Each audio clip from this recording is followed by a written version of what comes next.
오늘도 우리 성도님들 한 분 한 분 진심으로 사랑하고 축복합니다. 우리 3층에서도 함께 예배하시고 있고, 오늘은 아마 지하 예배실에는 없겠죠.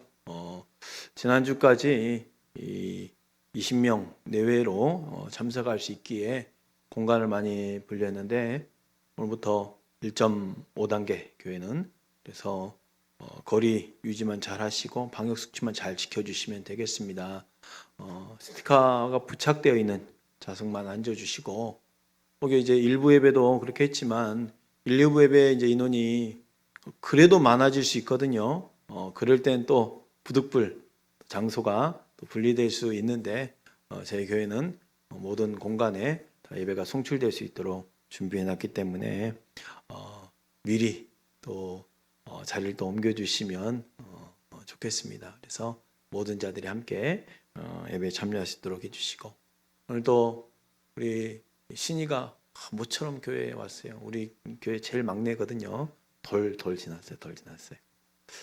제일 모처럼 영상 예배 드리다가 유아실에 함께 했는데, 그럼 예배들이 막 쿵쿵 소리 나, 창문 뜯은 소리 나시죠? 우리 신이가 왔다는 소리예요. 저는 이렇게 아이들이 문 두드리는 소리가 교회 곳곳에 일어났으면 좋겠어요. 그래서 많은 아이들이 이렇게 교회에 탄생이 되고 우리 다음 세대들이 일어나면 좋겠다 싶은 마음이 있습니다. 지금 돌잔치는 가족들만 이렇게 하셔가지고 교회적으로 많이 못했는데 죄송한 마음이 있죠. 그래도 우리 신이 돌을 잘 또 치렀습니다. 성도님들 한 주간 또 어떻게 지내셨나요? 한 주간 우리 영혼구원을 위해서 특별 새벽 기도를 하면서 함께 기도하며 지내왔던 일들 가운데 하나님께 감사와 영광을 돌려드립니다. 말씀 가운데 성경 속에서 이방인들의 고백 속에서 그들의 믿음의 고백을 들으면서 그래, 우리 예수 믿는 사람의 당당함에 그 자신도 생겼지만, 또 한편으로는 저들의 고백이 마치 하나님 음성처럼 내가 그렇게 살지 못했구나, 나의 믿음을 점검할 수 있는 시간도 되었습니다. 여러분, 또 새벽도 온라인으로 함께 하신 분도 계시고, 그동안 또 가정에서 드렸지만 성전에서 오랜만에 함께 하시니까 정말 기쁜 마음으로 또 이 자리가 더 차이는 듯한 느낌인데, 오늘 이 이방인들의 고백이 곧 우리들의 고백 되기를 소원합니다. 한 주간 동안 그렇게 이방인들의 고백을 들었는데, 오늘 또 마지막으로 한 사람의 고백을 한번 들어볼 거예요. 그 고백은 뭐냐? 그의 나라는 영원한 나라요, 그의 통치는 대대 이르리로다. 그의 권세는 영원한 권세요, 그의 나라는 대대로 이르리로다 라는 고백을 누군가 했어요. 마치 이 고백은 다윗 왕이나 바울이나 참 성경의 중요한 인물이 했을 법한 고백인데, 이 고백은 누가 했냐? 이스라엘을 폐허로 만들고 성전을 파괴하고 이스라엘 백성들을 포로로 데려가고 또 자기 신상을 만들고 자기 교만의 극치를 내달린 바벨론의 왕 느부갓네살이 했던 고백인 거예요. 전혀 상상할 수 없는 고백을 하게 됐는데, 도대체 무슨 일이 있었기에 완전히 변화된 새 사람으로서의 이런 고백이 나왔을까? 그게 궁금한 거지요. 느부갓네살 왕은 이미 다니엘을 통해서 하나님을 한번 찬양을 해봤어요. 다니엘의 세 친구를 통해서도 하나님을 찬양했어요. 그런데 그때의 찬양과 지금의 고백은 완전히 틀려요. 그때 찬양은 어떻습니까? 다니엘 2장 47절 말씀이에요. 왕이 대답하여 다니엘에게 이르되 너희 하나님은 참으로 모든 신들의 신이시요 모든 왕의 주제시로다. 내가 능히 이 은밀한 것을 나타내었으니 내 하나님은 또 은밀한 것을 나타내시는 이시로다. 어디 그뿐입니까? 다니엘에게 너희 하나님 모든 신들 위에 신이시다 하면서 찬양했는데, 다니엘뿐만 아니라 다니엘 세 친구에게도 그들을 통해서 만나신 하나님을 찬양하고 있어요. 다니엘 3장 28절입니다. 느부갓네살이 말하여 이르되 사드락과 메삭과 야벳노고의 하나님을 찬송할지로다. 그가 그의 천사를 보내사 자기를 의뢰하고 그들의 몸을 바쳐 왕의 명령을 거역하고 그 하나님 밖에는 다른 신을 섬기지 아니하며 그에게 절하지 아니한 종들을 구원하셨도다. 말씀을 보면 마치 위대한 신 하나님을 정말 깊은 마음으로 찬양하는 것 같아요. 그런데 다니엘의 이 하나님을 찬양하고 사드락과 메삭과 아벳느고 하나님을 찬양했다면 이후에 느부갓네살의 행동을 보면 이때의 찬양은 진짜 고백이 아니었던 것이 드러나요. 무슨 말이냐? 그냥 많은 신들 중에 한 신으로서 모든 신들보다 위대하다, 이 정도의 고백이었던 거예요. 주님으로 유일하신 하나님으로 믿은 것이 아니었다는 것이요. 이제 느부갓네살은 다니엘이 하나님이 아니라 자기 자신의 하나님을 만나야 될 시기가 되었던 거예요. 이제는 다른 사람이 하나님이 아닌 나의 하나님을 만났던 거죠. 지금의 고백은 보면 오늘 말씀의 제목은 나 느부갓네살은이에요. 이 느부갓네살이라는 단어 이름에 자신의 이름이 들어가면 좋겠어요. 나 김창대는, 나 누구는 다른 사람의 하나님이 아닌 나의 하나님. 우리가 VIP를 작정하면서 전도를 하면서 기도를 하고 있습니다. 저들이 정말 회심하고 변화되기 위해서는 바로 우리가 전하는 나의 하나님이 아닌, 그들이 생각할 때 당신의 하나님이 아닌 본인의 하나님, 나의 하나님 만날 수 있도록 그렇게 위해서 기도해 주시길 바랍니다. 믿지 않는 세상의 왕뿐만 아닙니다. 믿고 있는 우리에게도 마찬가지입니다. 우리 모두는 나의 하나님, 나의 하나님을 만나야 돼요. 다니엘 4장 34절은 이렇게 말하고 있습니다. 이렇게 시작하고 있어요. 그의 기한이 참에 나 느부갓네살이 하늘을 우러러 보았더니 그에게 변화가 생겼어요. 하나님에 대한 그의 찬양의 깊이가 완전히 달라졌습니다. 한 영혼이 변화가 일어난 거예요. 어떻게 가능한 일입니까? 느부갓네살 왕의 그 영혼의 변화는 회심, 이 회심을 통해서 가능한 일이었다는 것이요. 도저히 변화할 수 없는 사람이 이 땅에 존재할 거라고 생각하십니까? 여러분이 작정한 VIP 영혼들은 어떻습니까? 그래도 조금이라도 변화가 가능한 사람들입니까? 전혀 불가능한 사람들입니까? 아니면 아예 불가능한 사람은 대상조차도 아닙니까? 그런데 하나님 보시기에 회심하지 않을 영혼이 없다는 거지요. 하나님 앞에서는 회심 못할 영혼이 없다는 거죠. 우리가 감사할 것 중에 하나가 뭡니까? 우리 모두에게는 회심이라는 하나님의 은혜가 있다는 거예요. 어느 누구든지입니다. 회심하는 순간 그의 가슴에는 영적 생명이 움트기 시작할 겁니다. 회심은 하나님에 의해서만 이루어집니다. 인간의 능력은 들어간 게 아니에요. 회심이죠. 느부갓네살 왕의 회심도 온전히 하나님에 의해서 이루어진 일이에요. 오늘 본문을 다니엘 4장 1절부터 3절 읽고 그 다음에 34절을 읽었어요. 다니엘 4장 3절에는 이렇게 고백합니다. 그의 나라는 영원한 나라요 그의 통치는 대대 이르리로다. 자, 그리고 바로 34절에도 이렇게 나왔습니다. 그 뒷절에 보면은 그의 권세는 영원한 권세요 그의 나라는 대대에 이르리로다 그랬어요. 지금 똑같은 지금 찬양의 고백이에요. 지금 그의 나라, 그의 권세가 조금 바뀌었을 뿐이지 지금 같은 시간상의 같은 고백의 내용이에요. 그러면 그 사이의 내용이 어떤 내용이 있었길래 이 각각 양쪽에 똑같은 고백, 똑같은 시간의 현장이 있었을까? 그 사이의 내용이 바로 느부갓네살 왕이 이렇게 찬양할 수밖에 없었던 하나님을 만났던 간증의 내용이 가운데 딱 들어가 있는 거예요. 그의 나라는 영원한 나라요 그의 통치는 대대 이르리로다 하면서 내가 이렇게 고백할 수 있었던 이유는 나 느부갓네살이 이런 하나님을 만나서 이렇게 내가 변화되었어 하면서 다시 하나님을 찬양하는 그 회상의 장면이 가운데 딱 들어가 있는 거예요. 그의 간증은 그가 편안하고 평강했을 때 한 꿈 이야기로 시작됩니다.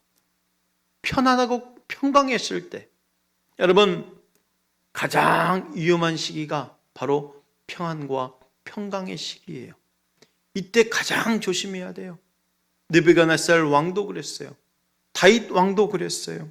느부갓네살이 왕이 그때 한 꿈을 꿨네요. 첫 번째 꿈도 다니엘이 해석해 주었고, 두 번째 꿈도 다니엘이 해석해 주었어요. 그런데 두 번째 꿈은 사실 해석하는데 그리 어려운 꿈이 아니었어요.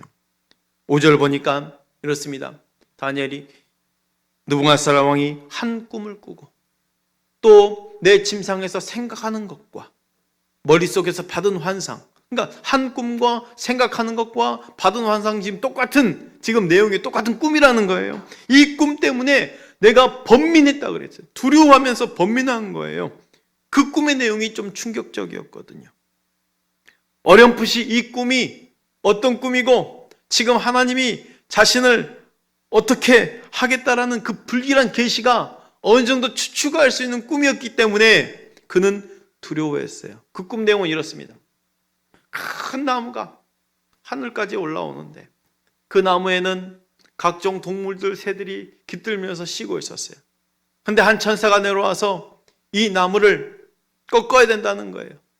그런데 꺾어버리면 어떻습니까? 그 나무에 깃들린 짐승들과 새들이 거처가 잃어버리는 거예요. 그런데 이 천사가 내려와서 나무를 뿌리째 뽑지 않고 그루터기를 남겨놔요. 대신 그 그루터기는 쇠사슬로 묶어놔요. 그리고 이 나무는 하늘의 이슬을 맞을 것이고 이 나무 안에 그 이성을 뺏겨지고 그 대신 짐승의 마음을 갖게 된다는 것. 이 상태로 7대, 그 기한이라는 것은 정확히 알 수 있는 기한은 아니에요. 7달인지 7년인지는 알 수 없어요. 그런데 7대를 지날 것이고 그때까지 지나게 될 것이라는 게 꿈의 내용이에요. 얼핏 봐도 본인이 지금 이 꿈을 꿨을 때 이 나무가 나겠구나라고 얼추 짐작할 수 있지 않겠습니까? 그래서 두려운 거예요. 그래서 꿈의 해석을 맡기는데 이 해석이 본인이 생각하는 것처럼 나오지 않기를 바라는 마음으로 다니엘에게 먼저 해석을 시키면 분명히 옳은 말을 할 거니까 다른 꿈 해석자들을 동원해서 해석을 요구하는 거예요. 그런데 아무도 이 꿈 해석을 하지 못하네요. 얼추 봐도 이 나무는 왕 당신입니다. 이렇게 말해야 되는데 꿈 해석을 하지 못하는 것이 두려운 것이 아니라 이 나무는 왕 자신입니다. 이렇게 말하는 게 더 두렵지 않겠습니까? 결국 다니엘이 해석을 합니다. 다니엘도 이 꿈이 충격적이었는지 잠시 번민했어요. 그리고는 왕에게 먼저 말해요. 왕이여, 이 꿈은 당신의 대적에게 해당되는 해석이기를 바랍니다. 라고 말하면서 꿈을 해석해 드려요. 왕이여, 사실 이 나무는 당신 왕입니다. 하나님께서 당신에게서 이 왕위를 빼어서 쫓아내시겠다는 겁니다. 그리고 당신은 들짐승처럼 정신병에 걸려서 살게 될 것이고 7대를 지난 후에 왕이 사람의 나라는 거룩한 하나님이 다스리신다는 것을 깨닫게 될 것입니다. 이게 해석이에요. 하나님의 사람은 정말 하나님의 말씀을 가지고 올바로 말할 수 있어야 되겠죠. 다니엘은 느부갓네살 왕 앞에서도 하나님 앞에서 말하는 것처럼 당당하게 전했어요. 지금까지 느부갓네살 왕은 누굽니까? 다른 사람의 운명을 쥐락펴락했던, 다른 사람의 운명을 쥐고 있던 사람이었어요. 그런데 지금은 자신의 운명을 누가 결정하겠다는 겁니까? 하나님이 결정하겠다는 거예요. 이 말씀은 그대로 실현됐어요. 언제 실현될까요? 12달이 지난 후에. 그러니까 하나님이 어찌 보면 기회를 주셨던 거예요. 꿈을 통해서, 다니엘을 통해서 회개할 수 있는 기회, 돌이킬 수 있는 기회. 근데 12달 동안 아무런 조치 없이 그냥 또 바벨론의 그 큰 성 앞에 거닐다가 본인이 생각한 거예요. 야, 이 큰 성읍 좀 봐. 전 세계를 제패한 이 제국을 봐봐. 내가 세운 나라야. 내 위엄이야. 내가 내 능력과 내 권세로 건설했어. 나의 도성이야. 나의 위엄과 영광이 드러났어. 라고 말하는 순간 그 말도 채 끝나기 전에 하나님의 음성과 함께 징계가 떨어지는 거예요. 느부갓네살이 징계를 받는 그 순간 가장 많은 말을 했던 게 뭔지 아십니까? 내가 나의 위엄, 나의 영광. 하나님은 교만한 자를 이렇게 싫어하십니다. 느부갓네살은 그 순간 자기가 짐승이라고 여기는 정신질환에 들립니다. 들에서 풀을 뜯고 이슬을 맞으며 손톱과 발톱은 독수리처럼 자라고 짐승처럼 사는 사람을 누가 왕이라고 여기겠습니까? 처절하리만큼 잔인한 징계를 받고 7대라는 하나님의 정하신 기한이 다 찼을 때 차츰 정신이 돌아오더니 그는 천천히 하늘을 바라보네요. 그리고 이제야 하나님이 유일하신 하나님이시며 하늘의 왕이시라는 것을 깨우칩니다. 그게 다니엘 4장 34절 말씀이에요. 그 기한이 참에 나 느부갓네살이 하늘을 우러러 보았더니 내 총명이 다시 내게로 돌아온지라. 이에 내가 지극히 높으신 이에게 감사하며 영생하시는 이를 찬양하고 경배하였나니 그 권세는 영원한 권세요 그 나라는 대대에 이르리로다. 아멘. 성경은 이렇게 기록되어 있고 그 바벨론의 역사 기록에도 갑자기 느부갓네살 왕이 왕궁에서 사라졌다고 그래요. 갑자기. 그리고 그때 나라의 통치는 각각 세운 감독들이 정리를 해줬기 때문에 왕권은 막 함부로 넘어가지 않았어요. 그리고 이 왕이 갑자기 등장하면서 나라를 정비했다가 기록이 돼 있어요. 그러니까 그 순간 어디에 가 있는지는 기록을 안 해놓은 거죠. 이 모든 일을 사실 누가 행하신 일입니까? 하나님이. 느부갓네살은 어찌 보면 참 복받은 사람이에요. 느부갓네살이 회심할 수 있는 하나님의 은혜가 있었다는 거죠. 우리가 지금 영혼 구원을 위한 특별 새벽 기도를 마치면서 살펴본 성경 속의 이방인들의 고백을 보더라도 룻과 라합을 제외하고는 자기 자신의 하나님을 고백하진 않았어요. 상대방의 하나님을 고백했어요. 룻과 이 라합의 고백 속에서 나의 하나님 되실 겁니다. 나의 하나님입니다라고 고백한 룻과 라합은 당당하게 메시아 계보의 이름이 올려지는 영광을 얻습니다. 그런데 오늘 이 느부갓네살이 또 다른 점이 있어요.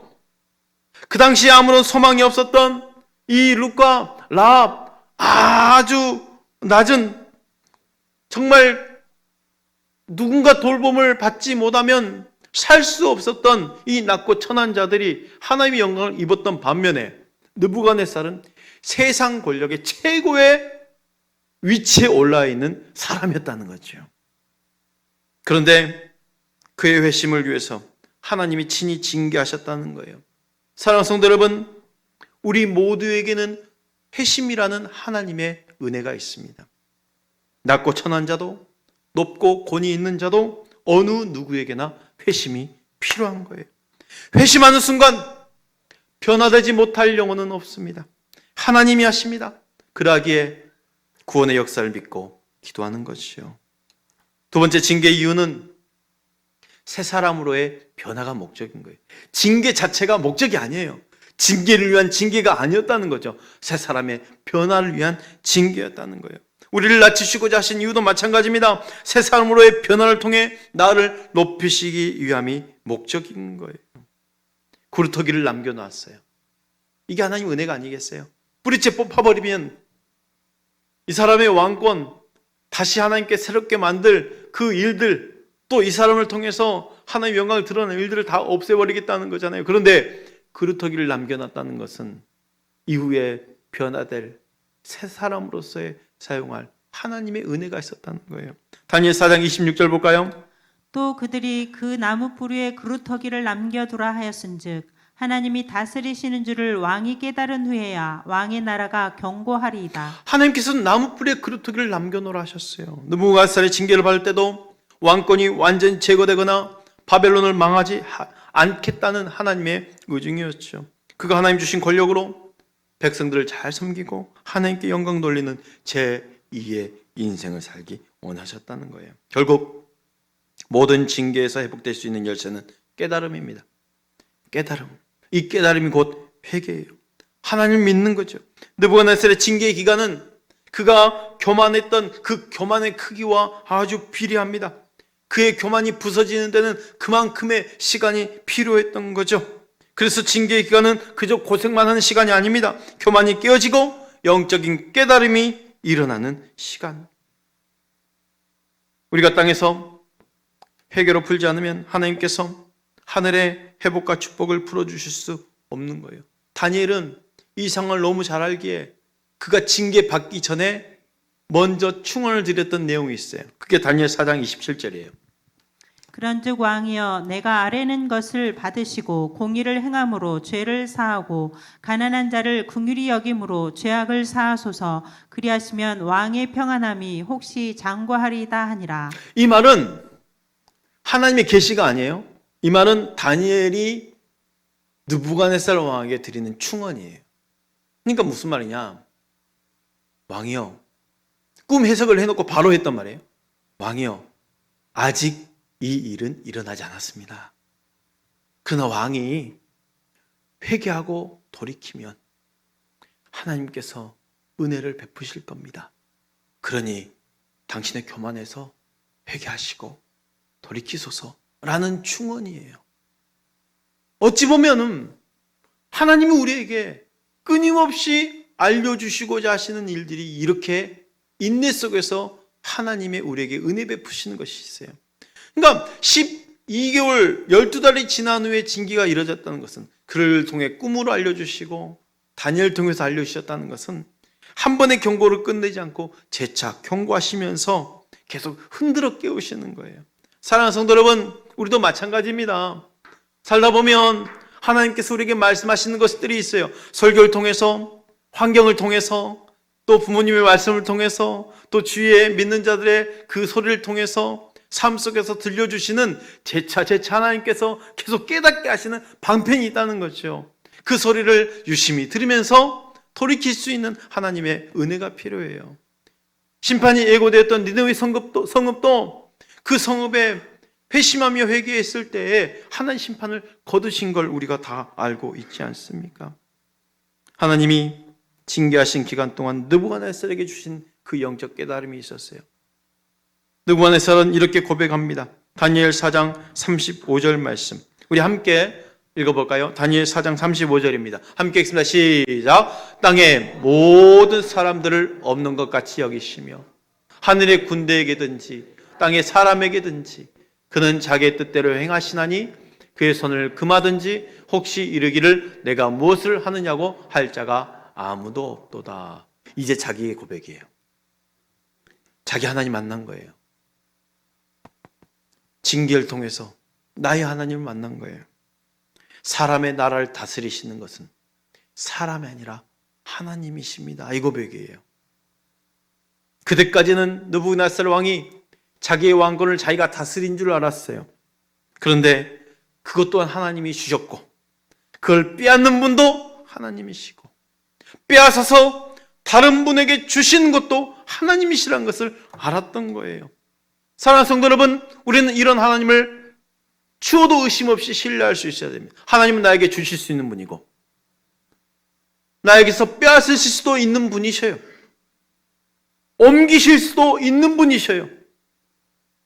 그러나 여러분, 하나님이 꺾으신다는 것은 그걸로 끝이 아니에요. 징계를 위한 징계가 아닙니다. 새롭게 하기 위한 하나님의 은혜라는 거예요. 마지막으로 우리가 느부갓네살의 고백과 회심을 통해서 교훈을 삼아야 할 것이 있습니다. 그 어떤 사람의 회심에 대해서도 절망하지 않아야 된다는 것.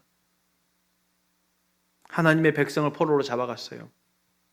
하나님의 남은 자들을 억지로 우상 숭배까지 참여시키면서 핍박을 서슴지 않았어요. 철저한 이교도 느부갓네살 왕입니다. 그의 회심은 불가능한 일이고 또 그는 회심해서도 안 되는 사람이라고 우리는 생각해요. 유치부 자녀를 둔 어떤 학부모가 이런 이야기를 했습니다. 어느 날 5살 유치부 어린아이가 집에 와서 엄마, 느부갓네살 왕은 어떻게 죽었어요? 물어보는 거예요. 엄마가 순간 당황했어요.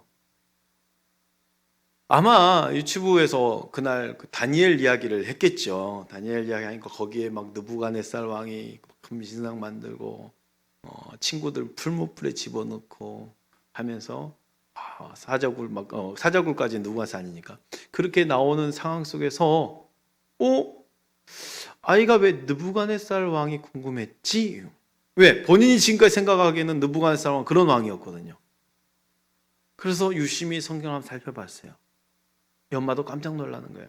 이 다니엘 4장에 할애된 그 내용 자체가 느부갓네살의 회개의 내용이고 자신의 고백이니까 어찌 보면 이 한 장 자체가 느부갓네살 왕의 기록인 거죠. 그리고 그의 말년에 회심하고 또 높으신 하나님을 찬양하고 새롭게 깨달았다는 사실을 통해서 놀라운 거예요.